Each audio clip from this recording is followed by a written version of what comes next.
पंजाबी गबरूआं की पहचान संघनी ते तिखी मुछ, पूरी दी दाढ़ी, देसी कुर्ता ते डबियां वाली धोती, पिछे नूं वाए हुए वाल ते पूरियां खुलियां होइयां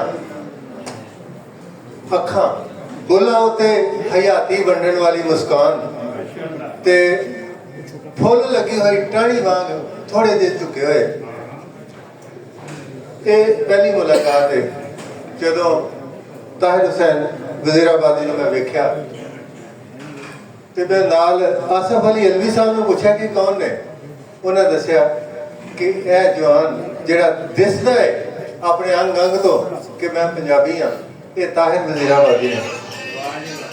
इन्हां दी ये शख्सियत, इन्हां दा कद बुत अज भी सानू कह रहा है कि असीं भी पंजाबी नाल, पंजाब नाल, पंजाबीयत नाल उन्ना ही प्यार करिए।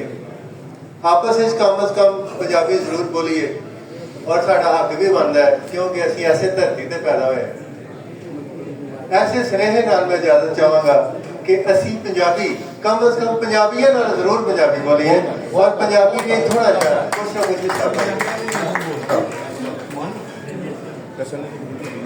चंग दी जरहेज जमीन तो तशरीफ लिया।